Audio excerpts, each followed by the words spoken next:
tingnan natin ang ating brake drum. Dito may kain siya, no? Yan, no? Medyo may kanal-kanal. Kita rin natin dito sa brake drum. Yan, may mga kanal na, no? Kailangan natin tong i-replace para suwabe ang braking system natin, makapit. Kasi yung ganito, hindi masyado makapit, no? Kailangan maano to, maayos.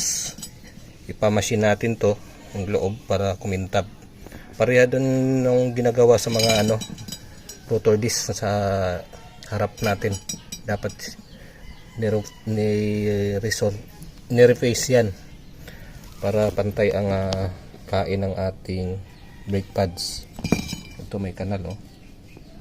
Kita-kita yung mga kanal-kanal nyo, no? Yan, para marinig nyo. Kung pantay yan, hindi yan magtunog-tunog ng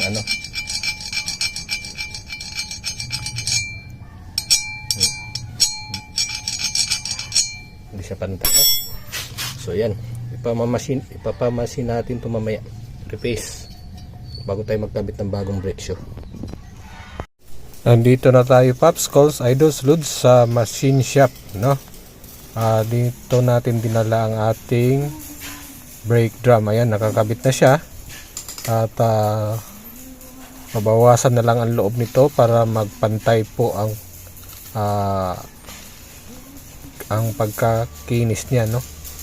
Yan, i-align na lang muna niya at para masiguro na hindi umaalog-alog ang ating brake pedal kapag nag-brake tayo. Yan, kailangan talaga siyang i-align ng magandang pagka-align bago siya babawasan. So sa akin ngayon ko lang to napanood kung paano nila ginagawa ang pag-reface, no, ng brake drum. Sa sunod na naman siguro sa video natin, pagka naupod na yung brake pads natin, yung rotor disc na naman ang paggawa natin dito para ma-replace, kasi hindi pa yun na-replace minsan, no? Itong brake drum natin is first time din tong na-replace, no? Mula nung galing siya sa Japan, no? Siguro hindi pa yan napalitan ng brake drum. Original pa niya.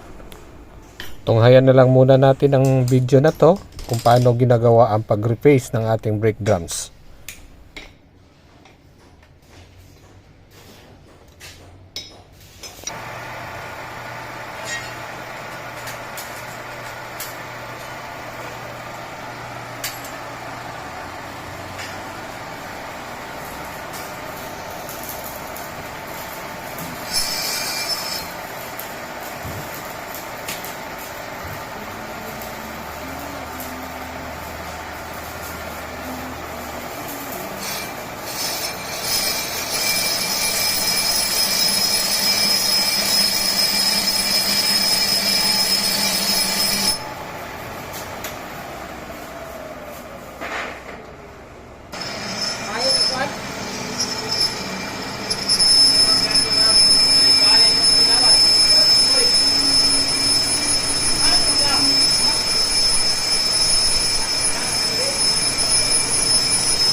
So ayan, Popsicles, guys, Lods, Idols, kakagaling na natin sa machine shop, no?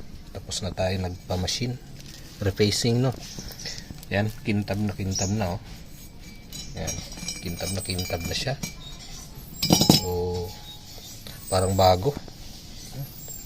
Saka dito sa kabila, bagong bago na, no? So, kapit na kapit ang brake natin ito. Tapos matagal na tayo magpalit ng brake shoe.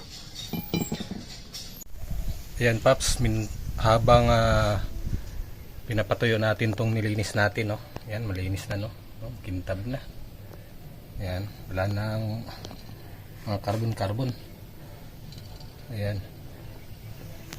Magpipintura tayo ng ating brake drum para hindi masyado kalawangin, no. At maganda tingnan kasi nakamags tayo.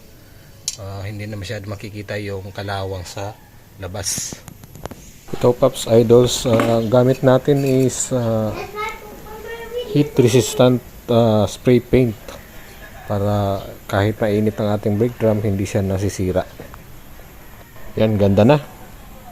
Ang naunang video sa video na ito Paps ay tungkol po dun sa pagtanggal po ng brake drum, pagtanggal po ng brake shoe at pagkabit ng bagong brake shoe. Ang kasunod naman nito ay yung pagkabit na po ng bagong machine na brake drum at pag-adjust po ng ating handbrake. Kung gusto nyo pong mapanood yung video na nauna, hanapin nyo lang po dun sa ating playlist sa ating channel, Suzuki DIY 64, no? At doon nyo makikita lahat po ng mga Suzuki videos natin. At yung kasunod naman na video na to ay kung gusto nyo mapanood din yung pag-adjust ng ating handbrake or park brake.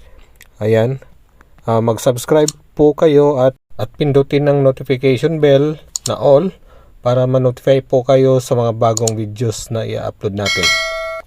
Thank you po for watching. Bye!